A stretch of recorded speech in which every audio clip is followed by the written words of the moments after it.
Chapter शुरू करने से पहले एक बार आप ये जो हाईलाइट है नंबर 1, नंबर 2, नंबर 3, इनको इन्हीं के अनुसार आप दोहराने का काम करेंगे। भक्ति सूफी परंपराएं 8वीं सदी से 18वीं सदी के बीच की बातें हैं। सबसे पहले भक्ति आंदोलन का उदय कहाँ पर हुआ? तो दक्षिण भारत में उदय होता है। इसके प्रेरक कौन थे? शंकराचार्य थे। दक्षिण में उदय हुआ, प्रेरक हुए शंकराचार्य। तो उत्तर में कौन लेकर के आया? रामानंद। रामानंद को दक्षिण और उत्तर के बीच की कड़ी भी कहा जाता है। अब बात आती है कि भक्ति आंदोलन उदय क्यों हुआ, क्या जरूरत आन पड़ी कि भक्ति आंदोलन चलाना पड़ा? तो एक तो इस्लाम का बढ़ता खतरा, महान संतों का जन्म। महान संतों में कौन कौन हुए? चाहे कबीर की बात हो, चाहे मीराबाई की बात हो।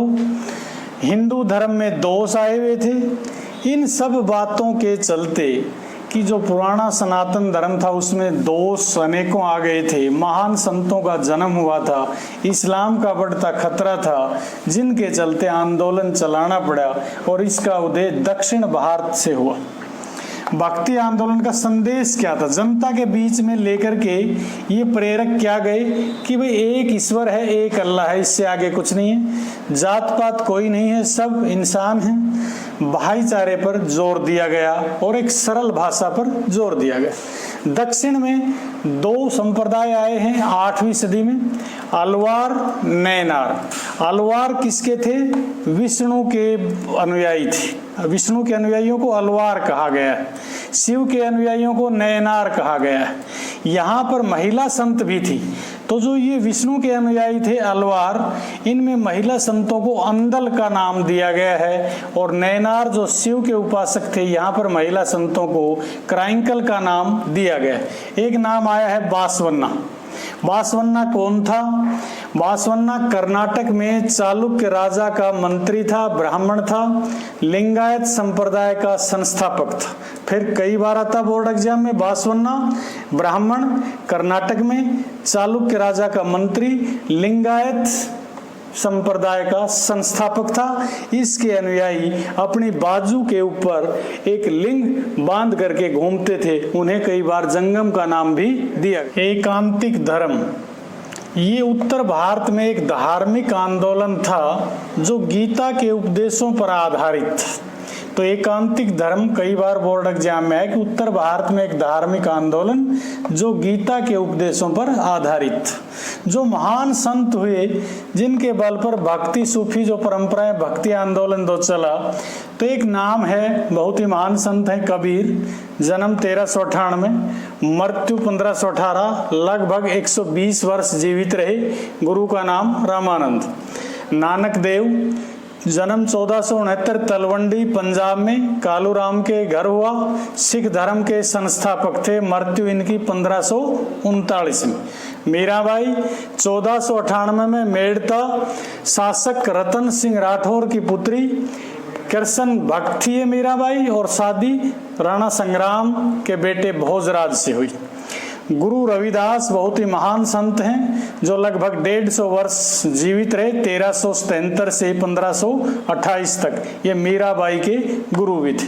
चैतन्य महाप्रभु, जन्म हुआ नदिया ग्राम बंगाल में 1485 में। ये भी राधा कृष्ण के भक्त।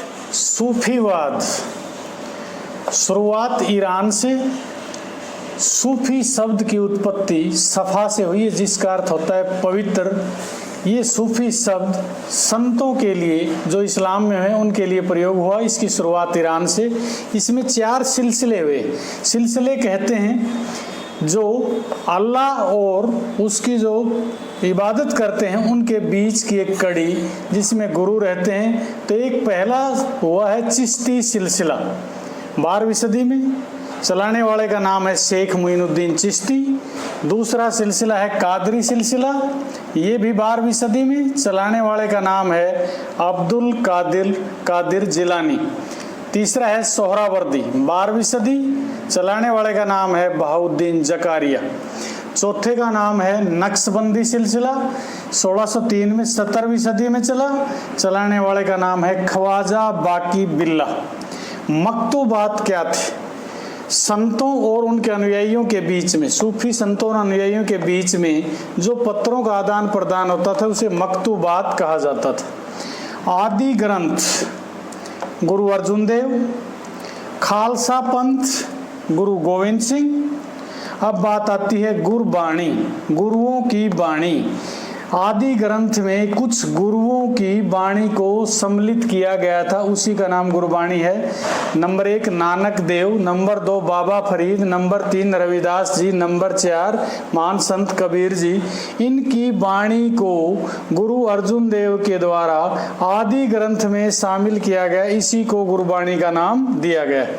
सिख धर्म में 5 प्रतीक अपनाए जाते हैं। नंबर 1 केस, नंबर 2 कंगा, नंबर 3 कृपाण, नंबर 4 कड़ा और नंबर 5 कच्छप। अमीर खुसरो महान कवि, संगीतज्ञ, तोताए हिंद, निजामुद्दीन औलिया का शिष्य। कई बार बोर्ड एग्जाम में प्रश्न आया है कि पैरेट ऑफ इंडिया किसे कहा जाता है? अमीर खुसरो को, निजामुद्दीन औलिया के शिष्य। एक ये भी बोर्ड एग्जाम में बार बार प्रश्न आता है कि अबुल हसन हाजवीरी का जन्म 1033 में, इसको दातागंज वक्स के नाम से भी जाना जाता है। इनकी मृत्यु 1073 में हुई। मुकुट का नगीना हमदान मस्जिद है, झेलम नदी के किनारे है, कश्मीर में। तो अपनी यूनिट में दिया गया है कि मुकुट का नगीना नाम से कौन सी मस्जिद प्रसिद्ध थी? हमदान, कश्मीर में, झेलम नदी पर। उर्स किसको कहा गया है? विवाह को। मातृगृहिता शादी के बाद जो स्त्री पहली संतान को अपने मायके में जन्म दे उसको मातृगृहिता कहा जाता है। शरीयत मुस्लिम समाज को निर्देशित करने वाला कानून। शरीयत क्या है? मुस्लिम समाज को निर्देशित करने वाला कानून। उल्मा इस्लाम धर्म में इस्लाम के जानकार को, ज्ञाता को उल्मा कहा गया है। एक पीछे छूट गया था जंगम। लिंगायत संप्रदाय में लिंग निशान को बाजू पर बांध करके घूमते रहते थे, इनको जंगम का नाम दिया गया।